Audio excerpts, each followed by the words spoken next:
আসসালামু আলাইকুম সবাইকে। কক্সবাজার ভ্রমণের তৃতীয় দিনে আপনাদেরকে স্বাগতম। আজকের দিনটা ছিল অসাধারণ সব প্রাকৃতিক সৌন্দর্যে ভরপুর। আমরা ঘুরেছিলাম মিনি বান্দরবন, ঝাউবন, হিমছড়ি পাহাড় এবং বিখ্যাত হিমছড়ি ঝর্ণা। চলুন শুরু করা যাক আজকের পুরো ভ্রমণ ভিডিও। এই রাস্তা দিয়ে যখন আপনি যাবেন আপনার মনে হবে আপনি আসলেই বান্দরবান দিয়ে যাচ্ছেন, কারণ বান্দরবানের রাস্তার মতো পাহাড়ি রাস্তাগুলো যেরকম আঁকা বাঁকা হয়ে থাকে এই রাস্তাটাও সেম এরকম। আমার তো অনেক ভালো লাগছে, বাতাস, খোলা রাস্তা। এটা হলো সেই আইকনিক স্পট। দুই সাইডে পাহাড়, মাঝখান দিয়ে রোড চলে গেছে। এখানে দাঁড়িয়ে মানুষ সবাই ছবি টবি তুলে একটু সিনেমেটিক ভিডিও নেয়। দুই পাহাড়ের মাঝখান দিয়ে রাস্তা চলে গেছে, এরকম রাস্তাটা পাহাড় কেটে আর কি রাস্তা বানানো হয়েছে। জায়গাটা খুব সুন্দর। সকালের সুন্দর আবহাওয়ায় আমরা রওনা দিলাম মিনি বান্দরবানের উদ্দেশ্যে। পথের দুপাশে সবুজ পাহাড় আর সামনে আঁকাবাঁকা রাস্তা, দেখে মনে হচ্ছিল যেন প্রকৃতির আঁকা কোনো ছবির ভিতর দিয়ে চলছি। রাস্তার প্রতিটি বাঁকে নতুন নতুন দৃশ্য চোখে পড়ছিল। পাহাড়, গাছপালা আর শীতল বাতাস আমাদের যাত্রাকে আরো উপভোগ্য করে তুলেছিল। কক্সবাজারে এসে এমন পাহাড়ি রাস্তা না দেখলে ভ্রমণ যেন অপূর্ণই থেকে যায়।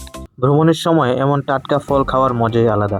কিছু ফল কিনে নিলাম, কারণ সামনে ছিল পাহাড়ে ওঠার চ্যালেঞ্জ। একটু শক্তি সঞ্চয় করে আমরা আবার যাত্রা শুরু করলাম। এটা কি ফল? পাহাড়ি কাঁঠাল। এটা কি মিষ্টি নাকি টক? আমরা এখান থেকে আম নিয়ে নিলাম, কাঁচা আম, পাহাড়ি কাঁচা আম, আমের ভর্তা খাওয়ার জন্য। এখানে আমগুলো কুচি কুচি করে কাটলো, কাটার পর একটা বক্সের মধ্যে দিয়ে লবণ, মরিচ, সরিষা সবকিছু দিয়ে সুন্দর করে মিক্স করলো। আর এখানে একজন মুরব্বী আম নিয়ে আসছে, ওনার গাছের আম। তো এই ছেলেগুলো আমাদেরকে সাজেস্ট করতেছিল যে আমগুলো ভালো কিনেন, পাহাড়ে থাকে ওরা, এখানে থাকে স্থানীয়, আমাদেরকে পথ রাস্তা দেখাই দিতেছিল। এবার শুরু হলো পাহাড়ে ওঠার অভিযান। ধীরে ধীরে হেঁটে উপরের দিকে উঠতে লাগলাম। পাহাড়ের পথটা খুব বেশি কঠিন না হলেও উঠতে গিয়ে কিছুটা পরিশ্রম করতে হয়েছে, তবে চারপাশের সুন্দর দৃশ্য সেই ক্লান্তি একদম ভুলিয়ে দিয়েছে। উপরে ওঠার সঙ্গে সঙ্গে নিচের দৃশ্যগুলো আরো সুন্দর হয়ে উঠছিল।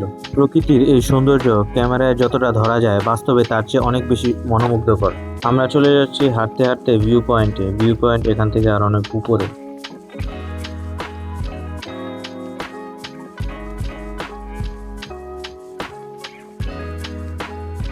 অবশেষে আমরা পৌঁছে গেলাম ভিউ পয়েন্টে। ওপরে উঠে যে দৃশ্য দেখলাম তা সত্যি অসাধারণ। চারদিকে সবুজ পাহাড়, দূরে নীল আকাশ আর প্রাকৃতিক সৌন্দর্য এক অনন্য সমাহার।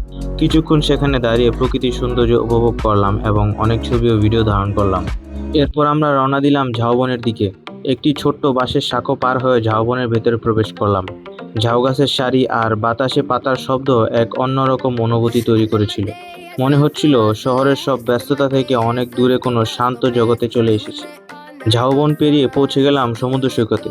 এখানে মানুষের ভিড় তুলনামূলক কম ছিল, তাই পরিবেশটা ছিল বেশ শান্ত। সমুদ্রের ঢেউ, ঝাউ গাছ আর নির্জন পরিবেশ মিলিয়ে জায়গাটা ছিল সত্যিই দারুণ। কিছু সময় সেখানে কাটিয়ে আমরা আবার নতুন গন্তব্যের দিকে রওনা দিলাম। এরপর আমরা চলে এলাম হিমছড়িতে। শুরু হলো সিঁড়ি বেয়ে পাহাড়ে ওঠা। উঠতে উঠতে কিছুটা ক্লান্তি এলেও উপরে পৌঁছানোর পর সব কষ্ট সার্থক মনে হয়েছে। তাছাড়া এখানে কিন্তু একটা বিলবোর্ডে লেখা ছিল যারা বৃদ্ধ বা হার্টের রোগী তাদের উপরে ওঠা নিষেধ, কারণ এত উপরে যা উঠতে উঠতে অনেকেই অসুস্থ হয়ে পড়ে।